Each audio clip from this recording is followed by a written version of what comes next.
ಮಾನ್ಯ ಡಿವಿಜಿ ಅವರ ಮಂಕುತಿಮ್ಮನ ಕಗ್ಗವನ್ನು ಕೇಳುತ್ತಿರುವ ತಮಗೆಲ್ಲರಿಗೂ ನಮಸ್ಕಾರಗಳು. ಈ ದಿನದ ಜ್ಞಾನವೇ ಬೆಳಕು ಕಗ್ಗ ಸರಣಿ ಸಂಚಿಕೆ 198. ಕಗ್ಗ ವ್ಯಾಖ್ಯಾನದಲ್ಲಿ ನಾನು ನಿಮ್ಮೊಂದಿಗೆ ಕರುಣಾಕರ ಬಳಕೂರು. ಕಗ್ಗ ಗಾಯನಕ್ಕೆ ಧ್ವನಿಯಾಗಿದ್ದಾರೆ ವಿದ್ವಾನ್ ಸುರೇಶ್ ರಾವತ್ ಅವರು. ಜ್ಞಾನವೇ ಬೆಳಕು ಕಗ್ಗ ಮಾಲಿಕೆಯನ್ನು ನಿರಂತರವಾಗಿ ಕೇಳಲು ತಾವೆಲ್ಲರೂ ಕೂಡ ನಮ್ಮ ಯೂಟ್ಯೂಬ್ ಚಾನಲ್ ಅನ್ನು ಸಬ್ಸ್ಕ್ರೈಬ್ ಆಗುವುದರ ಮೂಲಕ ಪ್ರೋತ್ಸಾಹಿಸಿ. ಬನ್ನಿ ಕೇಳುಗರೆ, ಮಾನ್ಯ ಡಿವಿಜಿ ಅವರ ಮಂಕುತಿಮ್ಮನ ಕಗ್ಗವನ್ನು ಕೇಳಿ ಬರೋಣ.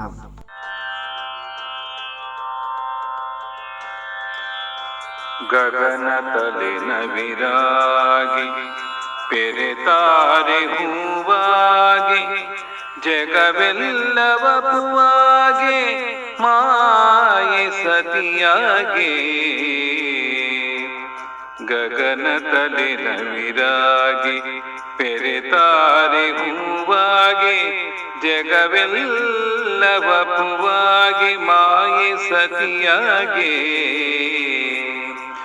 ನಗು ನಗುವ ಬೊಬ್ಬಿಡುವ ಜೀವ ತಾಂಡವ ರಸಿಕ, ಭಗವಂತ ಶಿವರುದ್ರ ಮಂಕುತಿಮ್ಮ.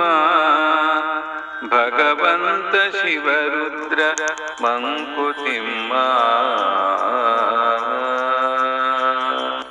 ಬಂಧುಗಳೇ, ಈ ವಿಶ್ವವನ್ನೇ ದೇಹವನ್ನಾಗಿಸಿಕೊಂಡವನು ಭಗವಂತ. ಭಗವಂತನು ಆಗಸವನ್ನು ತನ್ನ ತಲೆಯ ಕೂದಲನ್ನಾಗಿಸಿಕೊಂಡು ಚಂದ್ರ ಮತ್ತು ನಕ್ಷತ್ರಗಳನ್ನು ಹೂವಿನಂತೆ ಮುಡಿದುಕೊಂಡಿದ್ದಾನೆ. ಮಾಯಾ ಪ್ರಪಂಚದಲ್ಲಿ ಮಾಯೆಯನ್ನು ತನ್ನ ಸತಿಯನ್ನಾಗಿಸಿಕೊಂಡಿದ್ದಾನೆ. ವಿಶ್ವದೆಲ್ಲೆಡೆ ನಡೆಯುತ್ತಿರುವ ಕಷ್ಟ ಮತ್ತು ಸುಖಗಳ ಕ್ಷಣಗಳನ್ನು ನವಿರಾಗಿ ಅನುಭವಿಸುತ್ತಿದ್ದಾನೆ. ಇಲ್ಲಿ ಭಗವಂತನು ಶಾಂತ ಪ್ರಿಯನೂ ಹೌದು, ಹಾಗೂ ರುದ್ರ ಭಯಂಕರನೂ ಆಗಿದ್ದಾನೆ. ಎಲ್ಲೆಡೆಯೂ ಸುಖದಲ್ಲಿ ಆತ ನಗುತ್ತಾ ಇರುತ್ತಾನೆ. ಕಷ್ಟ ಕಾಲದಲ್ಲಿ ಮರುಗುತ್ತಾ ಭಕ್ತರ ಕೈಯನ್ನು ಹಿಡಿಯುತ್ತಾನೆ. ಹೀಗೆ ಜೀವರಾಶಿಗಳ ನಡುವೆ ತಾಂಡವ ನೃತ್ಯದಲ್ಲಿ ಕುಣಿದು ಕುಪ್ಪಳಿಸುತ್ತೀಹನು. ಅಲ್ಲೋಲ ಕಲ್ಲೋಲವನ್ನೆಬ್ಬಿಸಿ ರುದ್ರ ಭಯಂಕರನಾಗಿ ರಸಿಕನಂತೆ ಆನಂದಿಸುತ್ತಾನೆ. ಶಿವನು ಮಂಗಳ ಸ್ವರೂಪನೂ ಹೌದು, ರುದ್ರನಂತೆ ಕಾಲ ಭಯಂಕರನೂ ಹೌದು ಎಂಬ ವಿಚಾರವನ್ನು ಮಾನ್ಯ ಡಿವಿಜಿ ಅವರು ಈ ಕಗ್ಗದಲ್ಲಿ ಉಲ್ಲೇಖಿಸುವುದನ್ನು ನಾವು ಕಾಣಬಹುದು. ಬಂಧುಗಳೇ, ನಾಳೆ ಇನ್ನೊಂದು ಕಗ್ಗದೊಂದಿಗೆ ಬರುತ್ತೇವೆ. ಅಲ್ಲಿಯವರೆಗೆ ನಮಸ್ಕಾರ, ಶುಭ ದಿನ.